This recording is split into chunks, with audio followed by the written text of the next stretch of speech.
Ben McKee and West Rucker, Go Vols 24/7 here at Lindsey Nelson Stadium following Tennessee's 9-2 win in its first tournament game, its first game in its title defense of the Knoxville Regional of the NCAA Tournament, handling business against Miami, Ohio. Not Miami of Ohio. You'll upset people doing that. They don't like it. They don't like it. Miami, Ohio, and I don't blame them.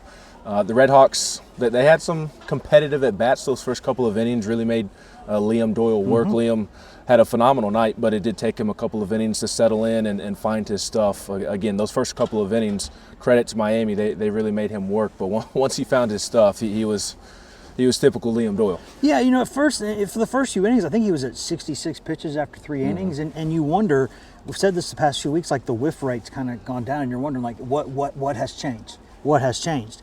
Well, I mean, after the game, Miami just basically said they were not going to get beat on the fastball, and they tried to chase him off the fastball, and they were able to battle early on that. But then he bounced back and started landing the off-speed, and when he's landing both of those off-speed pitches in the zone, and then he's still pumping that 96 to whatever 99 whenever he wants it, and gained command as he went. Yes, and he dialed it down a notch too, and started pitching better then too. I mean, it was a very mature outing for him, because I'll be honest, when he's at 66 pitches through 3 innings, you're wondering, will he even get to 5 at this rate? But you know what he did? He got a couple quick innings, and he made adjustments, and he got it done. And you know who's going to love that? Scouts. Yes. He looked much more like a pitcher tonight, which he has throughout the season, of course, but the last 2 against Arkansas and Texas looked like he was throwing the ball, trying to do too much, settled in and really pitched tonight, and he carried the bulk of the load.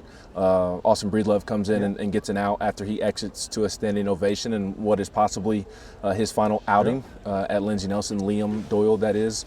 And then Andrew Binky did give up the solo home run, but took a nice step forward, I thought. Looked good aside from the solo home run. And I do think that's a scrappy mid-major lineup that Miami has. But it looked shaky early, but the pitching staff settled in thanks to Liam. And the good news for Tennessee in tournament format is you didn't have to burn through a lot of arms. So that's obviously a lot of positives. And I'll be honest, I mean, with Binky, if you're up 9-1, if I'm a coach, I get angrier about a walk than I do a solo home run. I'm just being honest. Throw strikes. And throw strikes. And you know what? That was that dude's 20th Tater of the year. So let's put a little respect on guys' name. Old Evan can hit the ball, Applewhite. So former Indiana transfer. Yes, I got a couple of them that look pretty good. A couple of former IU Hoosiers that have done some good stuff for them. So yeah, I mean, that's a scrappy ball club, man. They're here for a reason. Nobody gets here by accident.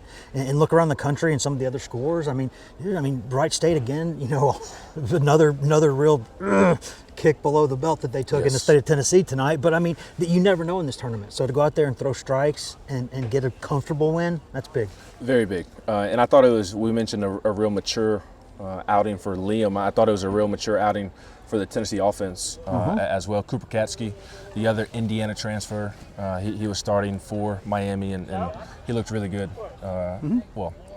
Tennessee's offense looked really good for him. Reese Chapman kind of got the offense going with the home run the opposite way in the second. They score a couple more in the third, and then they really break it open in the 5th. Yeah, I mean, there was a time when Tennessee without the long ball would struggle to score a little bit, but they hit 1 out of the yard tonight and put up 9, and I'll tell you, they were a little unlucky not to be at around 15 runs. They had a few 110 plus mile per hour rain killed missiles off the bat tonight. That it's about 50. I've never worn a jacket for a regional game here in my life, but it's a little cooler. Ball's not hopping the way it normally does. I mean, they hit some balls tonight that absolutely were crushed and should have left the yard and didn't. But you know what?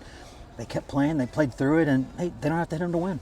Yep, and tomorrow now they face Cincinnati in the winner's bracket. You win that, you go to the regional final, and somebody has to beat you twice. So obviously a big game tomorrow night. Marcus Phillips on the bump. Cincy throwing a short, crafty lefty. I shouldn't say crafty. I haven't really looked him up other than the fact that he's a short guy, and he throws from the left side. So numbers look okay. Not a lot of strikeouts, which tells me he pounds the zone. And just looking at it from a statistical standpoint, we'll dive in a little bit more on the site over the next 24 hours. But looks like a pitcher that Tennessee's offense that's been swinging it well the last several weeks should take advantage of. Yeah, I mean, of course, and you say that, and then you go back to the first 4 innings against Texas, and you're like, oh, maybe a lefty who bounces it in there occasionally, throws from a funky angle, does some different stuff, moves it around. That used to be kryptonite against Tennessee not that long ago, but Tennessee, the past couple of years, has really gotten better against those kind of arms, which is why it felt so weird in that game against Texas. It was almost like there was just no data on that guy, so they didn't really know much about him, even though he pitched at Walter. So, I mean, listen, that's one day. Overall on offense, they've been fine. And if they go out there tomorrow night, throw strikes, play defense, do not let Cincinnati get on the bases, hit the ball around a little bit, they should be fine. Yep. But you got to do those things.